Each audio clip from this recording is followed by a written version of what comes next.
Hello నమస్తే. ఇప్పుడే నందమూరి కళ్యాణరామ్ నటించిన 'Arjun son of Vyjayanthi' movie చూసి రావడం జరిగింది. ఈ మూవీ ఎలా ఉందో ఒక్క ముక్కలో తెలుసుకుందాం. కళ్యాణరామ్, సూపర్ స్టార్ విజయశాంతి, అర్జున రాపాడ, సాయి మంబేకర్, సోహైల్ ఖాన్, శ్రీకాంత్ ముఖ్య పాత్రలు పోషించిన ఈ మూవీ ఇన్ డెప్త్ రివ్యూలోకి వెళ్లే ముందు ఈ వీడియోకి లైక్ చేయండి. అలాగే ఈ ఛానల్ ని సబ్స్క్రైబ్ చేయండి. వైజయంతి అనగా విజయశాంతి, ఆమె కొడుకు అర్జున్ అనగా కళ్యాణరామ్ పోలీస్ ఆఫీసర్ కావాలని అనుకుంటుంది. వైజాగ్ లో మాఫియా కార్యకలాపాలు కల్పిస్తున్న మహంకాళిని కాలనీ వాసులకి లీడర్ గా మారుతాడు. అయితే తల్లి అంటే ప్రాణాలు ఇవ్వడానికైనా సిద్ధపడే అర్జునకు విజయంతి అయితే దూరం పెడుతుంది. కానీ తల్లి ప్రేమ ఎలాగైనా పొందాలని ప్రయత్నిస్తాడు. మరి మహంకాళిని ఎలా ఎదిరించాడు? పోలీస్ ఆఫీసర్ కావాలనుకున్న అర్జున్ ఆ లక్ష్యానికి ఎందుకు దూరంగా ఉండిపోయాడు? అర్జున్ తల్లి వైజయంతి ఎందుకు దూరంగా పెట్టింది?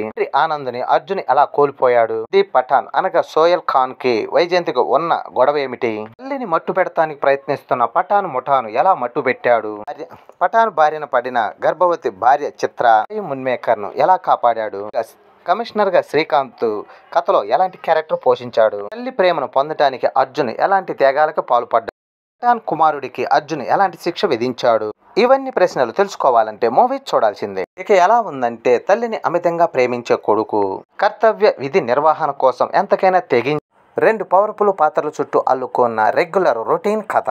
అయితే బలహీనమైన కథకు మాస్ ఎలివేషన్ జోడించి పక్కా కమర్షియల్ ఎంటర్టైన్మెంట్ మూవీగా మార్చే ప్రయత్నం అయితే చేశాడు ప్రదీప్ చిల్లూరి.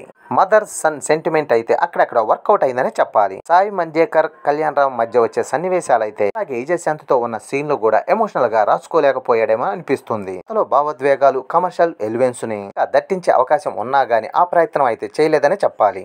స్క్రీన్ ప్లే ని మరింత కొంచెం బలంగా రాసుకొని ఉంటే కొంచెం బెటర్ గా ఉండే ఫీలింగ్ అయితే కలుగుతుంది. నటీనటుల పర్ఫార్మెన్స్ విషయానికి వస్తే కళ్యాణరామ్ అయితే అర్జున్ లాంటి మాస్ కమర్షియల్ ఎలివెన్స్ ఉన్న క్యారెక్టర్ చేయటం కొత్త ఏమీ కాదు. కళ్యాణరామ్ అయితే తన పాత్ర మేరకు మంచి పర్ఫార్మెన్స్ ఇచ్చి కథలో ఉండే లోపాలను కనిపించకుండా చేశాడు. విజయశాంతితో ఉన్న సన్నివేశాల్లో అయితే ఎమోషనల్ గా కనిపించాడు. చాలా రోజుల తర్వాత విజయశాంతి అయితే తన ఇమేజ్ కి సరిపోయే క్యారెక్టర్ లో కనిపించారు. అలాగే తమ అభిమానులకు జోష్ కూడా కలిగించారు. వైస్ ఎఫెక్ట్స్ తో కనిపించి తనలోని సత్తా ఇంకా తగ్గలేదని నిరూపించారు. ఇంకా సోహైల్ ఖాన్ కమిషనర్ గా శ్రీకాంత్ పాత్రలు చేయగా పృథ్వీ మరోసారి తన నటనతో అందరినీ ఆకట్టుకున్నాడని చెప్పాలి. మిగతా నటీనటులు పర్వాలేదనిపించారు. అలాగే సాంకేతిక విభాగం పనితీరుకొస్తే లోపాలతో పాటు టెక్నికల్ గా కూడా చాలా సమస్యలు కనిపించాయి.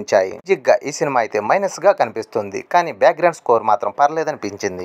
ఈ సినిమాకి పూర్తిగా మైనస్ అనే చెప్పాలి. రాజేంద్ర సినిమాటోగ్రఫీ బాగుంది. ఎడిటింగ్ విషయంకి వస్తే ఈ సినిమాకి బాగా కుదిరిందనే చెప్పాలి. సన్నివేశాలు అన్ని కూడా ఫ్లో లో వెళ్తున్నట్లుగా అనిపిస్తాయి. నిర్మాణ విలువలు సినిమా స్థాయికి తగ్గట్లుగానే ఉన్నాయి. మొత్తానికి అర్జున్ సన్ ఆఫ్ వైజయంతి సినిమా పక్కా మాస్ కమర్షియల్ మూవీ అనే చెప్పొచ్చు. నందమూరి అభిమానులకి మంచి కిక్ ఇచ్చే సన్నివేశాలు అయితే పుష్కలంగా ఉన్నాయనే చెప్పాలి. కథా స్క్రీన్ ప్లే అయితే పాత సినిమాలు కొన్ని గుర్తుకొస్తుంటాయి. ఎమోషనల్ సెంటిమెంట్ కి స్కోప్ ఉన్నప్పటికీ కూడా దిశగా ప్రయత్నం అయితే చేయలేకపోయాడు దర్శకుడు. క్లైమాక్స్ లో వచ్చే భావోద్వేగం ట్విస్ట్ తప్ప సినిమాలో ఏమి కొత్తగా అనిపించదు. స్టార్ వాల్యూ వేస్తే ఈ సినిమాలో పుష్కలంగా ఉంది. దానికి ఈ మాస్ కమర్షియల్ ఎంటర్టైన్మెంట్ నచ్చే ప్రేక్షకులకి ఈ సినిమా బాగా నచ్చుద్ది. ఈ వీకెండ్ లో మంచి ఫ్యామిలీ ఎమోషనల్ సినిమా చూడాలనుకుంటే సినిమా వన్ టైం చూసేయండి. ఇది నా అభిప్రాయం మాత్రమే. ఈ వీడియో నచ్చితే లైక్ చేయండి. అలాగే ఈ ఛానల్ సబ్స్క్రైబ్ చేసుకోండి.